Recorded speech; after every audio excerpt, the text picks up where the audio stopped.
Yo, it's about to go down. I just gonna find, turned it to a pop. Once I get to running, know that money doesn't stop. Won't pick up my line, had to tune you out. Yeah, spot got way too hot. Yeah, think that it's the cops. Won't pick up my line. Pay attention to the vibe. Swipe on behalf of In Real Life, and today we have a special guest over here. We'd like to let our guests introduce themselves. So, who do I have here with me today? I am Alina Allen. I am from New Orleans, Louisiana. I'm a visual artist, muralist, and photographer. That's right, Alina Allen. So, Alina, great to have you here today. Appreciate the time. So, what are you most known for? What's your most known piece of artwork in the New Orleans area? Ooh, so by me being a muralist, I have work in the lower ninth ward. I have like 3 of the electrical boxes. I have a mural in Birmingham, but I'm also a Jackson Square artist. So I think I'm mostly known for my Jackson Square art right now, outside of my public art. So, how does creating art make you feel on the inside? What does that do for you? So my motto for my business is the art of healing. My art career started as a therapy project for me. So it was recommended by my therapist to do something just to clear my head. And what was created out there, that one piece, I entered it into an exhibit. And from then on, every time I feel happy, sad, all the things, I let it out in my art. And your art reflects that. However you're feeling is, whatever I could. Yeah, I don't have a cohesive style because of that. Because I create in the moment. That's what creators do. All right, so for our audience, everybody doesn't know you. Where are you from? Algiers. Algiers? Okay. What part? What? What part you from? Algiers. You know, it broke up in sections. Well, I was raised on Elizalde. We lived on Cable, Walnut Bend, whatever area you want to call it. Walnut Bend. And this is another little. And the car, class of 2003. Oh, you did go to car. I did. Yeah. For all the lifers that don't know, this is my cousin. This is my first cousin. So when she said those eras she stayed in, they brought back like memories from when we was badass kids. That's where we from. Algiers. Yeah, that's where we from. So all over Algiers. You say you went to car. So how was the car experience? I love my school. Yeah. I really do feel like it prepared me for the next chapter in my life. Even things that I experienced during high school with my art, is like my inner child is the most happiest person right now. Yeah. Well, I tried to get in the car, and I failed the test. That's how I wound up going to St. Aug. I don't know how the fuck I failed the test. How you got into St. Aug in that Exactly, car? I don't know. But that's the school that you I probably did it preferred. on purpose. I didn't want to go to St. Aug. Oh. That was forced. But that's neither here nor there. So how was growing up in New Orleans? How was that coming up as a child? I can say I can see a difference now doing the mural that I just got commissioned for the city council. The piece is hanging up in the city council chambers, and one of the things, thank you, and one of the things that I expressed to them is that I remember growing up and Nord playing a big influence in my life. I was a lifeguard before that, went to summer camp at Berman, Girl Scouts, throughout my adolescence. Then I became a lifeguard at Nord, ended up working for the Red Cross, but also during those years, I remember the municipal auditorium. I remember going to the black plays and ballets and all of these creative things that we got exposed to for free. I went to an art camp when I was 13, and I feel like that was when I noticed my talent, and that's when other people noticed my talent. See, I didn't even know that you were into art when we were young. Like, we just had so much other things that we could have gotten into when we were young. I didn't even know. Right, I didn't take it seriously. I've only been doing it professionally like 6 years now. And I just quit my job. I was working at City Hall, and that year for COVID, we were working at home. They said, come back. I was like, I can't be in the cubicle. Yeah. That was, during COVID is when my art career really took off. Okay. And then that's where we've been since. So will you ever work a regular job? A 9-to-5 job? If I have to, but I don't. I'm blessed to say I don't have to right now. I put my 2 weeks in. Yeah. I can go back if I need to. All right. So, in the category of art, what do you feel like your strongest attribute is?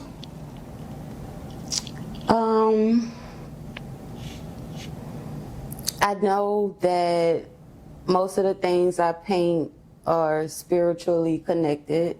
So a lot of people can see that, especially with my photography. Algiers Ancestral Festival, we're paying homage to the people who built New Orleans, basically.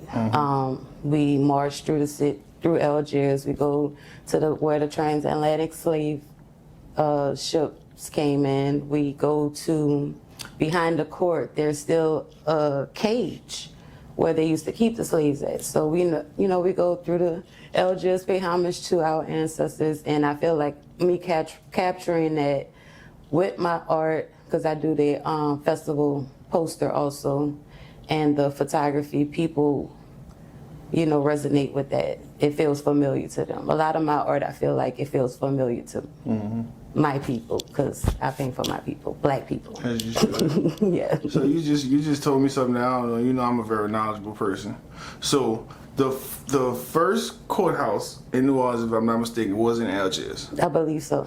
And you said there's still a cage behind it. You can walk back there in the parking lot, and the cage is still right there. I have pictures of it. That's crazy. And we go back there, and we sing, we dance, we pour libations for our people. You gotta send me those pictures. I need to see that. So, how many siblings do you have? I have 4 siblings. 4? Yeah, I have my oldest sister and my younger brother, my biological sister and brother. And my stepdad, Joseph, he has, I don't call him my stepdad, it's my daddy. He has Jovan and Kendra. Shout out to Joseph. Always. Joseph is a good guy. So we don't do the stepbrother, stepsister, that's my siblings. That's your sisters and brothers? Okay. All right. So, out of all the pieces that you painted, all the pieces that you created, what is the most meaningful one to you? My first one. Your first one? Yes. That basically started my art career. And it's a story about Dr. Sims, who is named the father of gynecology. And he basically experimented on black women without anesthesia. And some of those practices we still use today in gynecology. So that piece, it was healing for myself and healing for other black women, and to get that story out that we are still being experimented on, basically, and not taken seriously when it comes to pregnancies.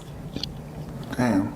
Yeah. So, have you ever got into like motivational speaking for other parents, women that have been through what you've been through?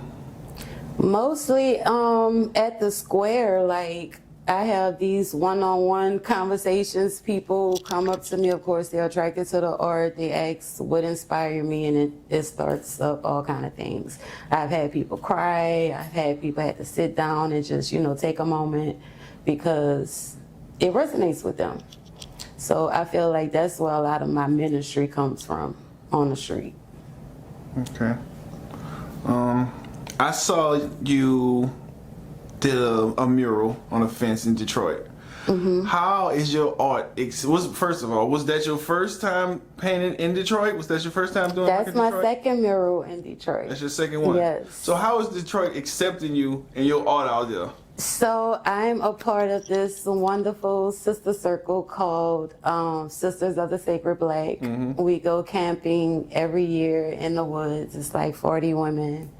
And it's like real camping in a tent, gotta cook on the fire type. Yeah. Like it's real life camping. But that sisterhood, And these are all black women, not to cut you off. All black women, yes. Black people do camp. All black women, all different religions. We leave all of that at the gate. We come in and we just be one with nature. So forming this sisterhood with them, we really look out for each other. It's sort of like a sorority in a sense, yeah. So in Detroit, they have these urban farms that they're creating and community gardens. My first one was at the Foster Patch with my good sister, the Natural, same thing. She's a part of the Sister Circle. She's the one who exposed me to all of this. But she have almost a 200 feet fence. And it took me 2 summers to paint it because, you know, it get cold out there. Once it was hitting 30 degrees at night, I gotta go. No, I'm going home. I'll see y'all later. I'm going home and I'll come back next year. So did hers and this one, Working Roots with Ajay. It took me about 7 days to do it. So yeah. They love me and I love them. They're my sisters. Planning on going back? I am going back because another lady want me to come paint her fence. Work. I'm not complaining. I be having good problems. I love my life. Yeah. Ain't nothing like a heavy workload, I'll tell you that. Yeah, it's not easy. Like, it's fun. Yeah, I get to travel and all of that, but it's really 24/7. Yeah, so It's nonstop. what would your advice be to a young artist coming up? Oh, don't stop. I wish I was doing this at 18. I just made 41. And I have to climb up ladders and scaffolds and all of these things. And I'm just like, oh my God, what did I get myself into? Yeah. But yeah, don't stop. Do it now while you're young. You can definitely make a lucrative career off of it. Just believe in yourself. I've done illustrations for books. I've painted food trucks. I've painted ceilings. Any job that comes my way, I'm taking it. Yeah.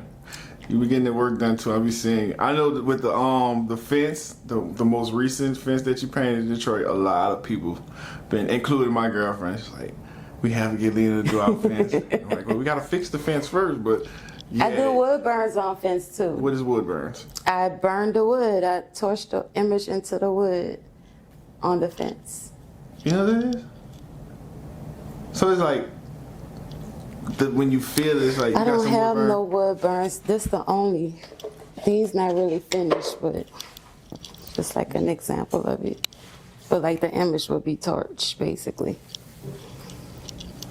But yeah, I paint them and I burn them. How many pieces have you done in total? I don't know. Estimate.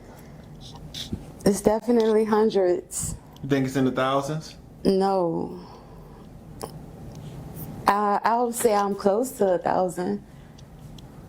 So you have like a milestone? No, I ain't gonna say You have to 1,000. be I'll around say 1,000. hundreds. I'll say at least 500 to 700. And you've been doing this 6 years, going on 7 years? Yeah. That's a lot of paintings. I paint all day, every day. And that's the good thing about Jackson Square too. I can definitely say I have art all over the world. Yeah, that's what what's her name from Detroit? The mural you just did on the fence, what's her name? Ajay. Ajay. Ajay calls you an international artist. I love her. When I heard that, I'm like, yeah. Is. Yeah. Is one. So look, this is a question I know my life is gonna want me to ask you, so I'm just ask you right now. What's the most you made off one painting? See, cause they real nosy over there to a certain extent. But our support system, our group, we call them the lifers. and it's like, where we at? 5,600? 5,600 people. Almost 5,700. So I know that they gonna get me to come. If I don't ask this question right here, they'll be like, swipe. You gotta get an ask what's the most you made, because they into money. They want to know those things. So what's the most you paid? Well, okay, so when you talk about, it's different, levels to it, right? My murals, I can say the most I made off of one mural was 30,000. The most I've made off of a painting, 8,000. And it probably was something that big. So it wasn't anything like custom made. It was something that you did yourself already and you sold it. Mm-hmm. That's tight. Yeah. That's tight. So do you do? But I have something for every price range. Like usually, especially with my people, because I believe we should have at least one piece of original art. So Jackson Square, that's where you can get your deals. You can get a nice painting for $400 to $500, depending on how I feel that day. And how often you in Jackson Square? Not often, so much recently, the past couple of years, but I'll be out there Essence Fest weekend. Essence Fest weekend. And where can everybody find and reach you at? If they have any questions, if they want to purchase anything, showcase your art, like your social media, your website, if you have any. My art, right now I'm using Etsy as my website. It's Lovebox Art Studio. Same with Instagram, Facebook, Lovebox Art Studio, or my name, Alina Allen. Instagram is GoodLinaBadLina. GoodLinaBadLina. I'm a Gemini. But yeah, you can DM me, message me, however. I'm not hard to find. I also have work at Copper Bamboo, 3351 Cable Drive. That's where you can find a lot of my original art. And she has a location in the Riverwalk on the second floor. Okay. Who are your biggest influences? Any art form, who are your biggest influences? Like, who gives you the juice to get up and go and do what you do? As far as another artist? Famous artist. Famous artist? My favorite famous artist right now is Jessica Strahan. She's local. I love what B. Mike is doing. Me and B. Mike graduated, same class. Love what he's doing for the community. I feel like people from New Orleans look at famous people a little differently because, we got the juice in the sauce also. So I don't know, like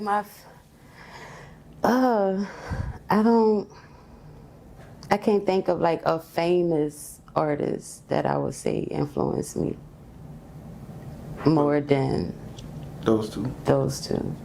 Because she's like a mentor to me. I can call her, ask her anything. Like, she knows when I'm stressed out, when I have problems on mixing colors, like, and that's what makes her special to me, because she is someone famous and she don't be having time for that, but she makes time for me, so. That's what's up. Yeah. I just thought of something else too. I don't know why my mind went blank. I love a lot of artists. I follow a lot of famous artists, but I can't think of nobody just off my head. It's cool. It is what it is. That's your people. That's who you're going with. So look, that colors have feelings to them. What can you describe what the basic colors is? And we gonna go basic colors are. And we gonna go red, blue, yellow, orange, brown. What those colors mean as far as emotions? Like, when you think of yellow, what does that color mean? Typically, you would think happy. Okay. Orange. Sunshine. Same. Happy, like, it could be moody, semi-sexy, like. Red. Sexy. Green. Earth. Brown. Earth. Purple. Royalty. Why is purple connected to royalty? You have to look at you have to go down the path of how these colors was created also, like blue in particular. Blue used to be an expensive color because of the process it took to make it. And now, you know, like blue, I did the series with Bo. People will automatically think, you know, sad or grief, but I wanted you to think of the water and how the water flow and how the sky look when it's blue, and, you know, all of these happy feelings that the color blue can, you know, make you feel other than sad. I wanted you to be like mesmerized. But that's crazy how when you put it like that, initially when you think of blue, you're like, I'm feeling blue, like down. But the most beautiful things in nature are fucking blue. Oh, blue. Yeah, so When you go to the beach, what color you want your water to be? blue. Well, it's really clear, but it's reflecting blue. the sky. Yeah. But same thing. So blue is like a happy color. Not happy like yellow, but I don't know, blue makes me feel good. Blue makes me feel good. I wear a lot of blue. Right now, my color is green. Green. Phthalo green. Right now I've been into like orange and yellow. That was As if you last couldn't year. tell. I've been in Last year orange was and yellow. great. And I think you can tell, like, when I have a period, like, all of these reds was from last year. The orange. So what does black mean? Black is beautiful. Black is beauty. And what's crazy is I don't paint with a lot of black. Like that black fence, because of the stigma that people have of black being a void or things, this is the most black that I ever used in a painting, besides that fence. But I have a different look at it now. And it's beautiful. Then you And have, then we need to change the way we think about things also, instead of the cliche way. Because how do it make you feel? I mean, me personally, colors do make me feel a certain way. And I noticed that if I do put on a certain color, sometimes, depending on what I'm doing, the feeling that's attached to that color, that's how I feel wearing it. Sometimes it don't matter. I just be so happy and anxious to do whatever I'm going to do that the colors don't matter. But a lot of the time, the colors matter and they dictate my feeling and my demeanor. I get that. I've been wearing a lot of whites and neutrals lately. You like white? I like how white look on my skin. I've been wearing a lot of white. It don't stay clean long. All right, so full circle moments. You want to talk about these some full circle moments that you've been having? And then we'll get out of here. All right. The first one that I noticed was, well, not the first one that I could think of right now was the mural at Birmingham. So that was sponsored by NCAA for the March Madness 2022 that was here. That's big. So it was like a really big deal, right? And I can't say that I was 100% on knowing what I was about to get myself into, or knew what I was about to do, or how I even was gonna do it. But also while I was there, I noticed like, this is a gym that I spent most of my childhood in, the majority of my childhood in. I had a lot of first things happen to me at that gym. I had my first kiss, I had my first fight. I had like, all of these memories started coming back while I'm doing this mural. I got your dad to bring me a ladder. for the painting that you was doing? Because they had the benches and I couldn't get the platform thing. So I had him bring me a ladder. He helped me set it up. I love my mom, so thank you so much. And we got it done in 2 weeks, mainly by myself. I had help that first week. That second week, I was pretty much by myself. And we're talking about 10 feet by 15 feet murals. My first time ever attempting to do something like this. But we got it done. I did 2 other rooms in there also. Another full circle moment is called the Louisiana to Haiti exhibit. It's a guy from Haiti. He contacted me. I did 2 paintings of the main 2 characters, Charles Dessalon, and it was 2 brothers. I can't think of their names right now, African names, but the 1811 slave revolt. So during this exhibit, I learned that we have Haitian roots on Momo Ida's side. So that I felt like that was another full circle moment for me, because we were invited to do the exhibit at the United Nations during the Haitian Flag Week.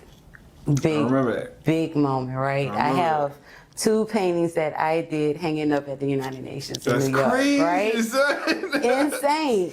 Insane.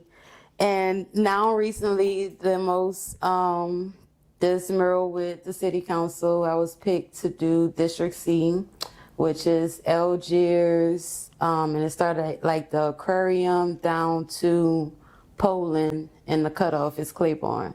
So this whole area is like, well, all your major New Orleans things are, right? But I'm from Algiers. I know everything about the West Bank.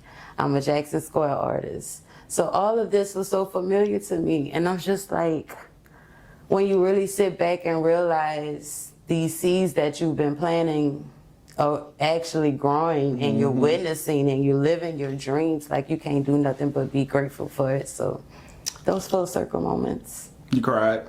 I always cry. That's how I know when the painting is finished, actually. I get emotional. I start crying, like I'll tear up. That's crazy. Yeah. Dog, listen. Nobody, you would have never thought this like 20 years ago. No. And that's what makes it so beautiful. I'm proud of you. 'Cause Thank you. I am for real. I tell you that all the time. Yeah. But I'm really proud of you. Thank you. Keep getting the I just be taking it day by day though. Like I believe in myself. Like real talk. Can't nobody tell me not to. As you should. Your mama just tell you believe in yourself.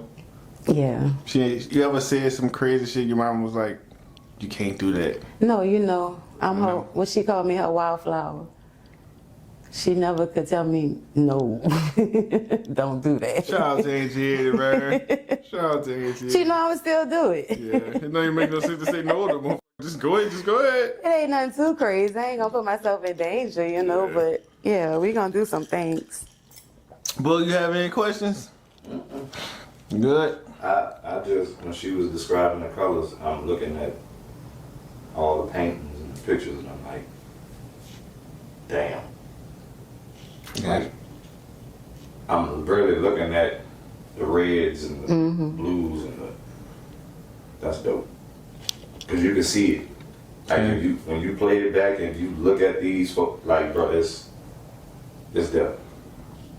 And I ain't even do it on purpose. It be coming out like that. That's when you know you're a real creative.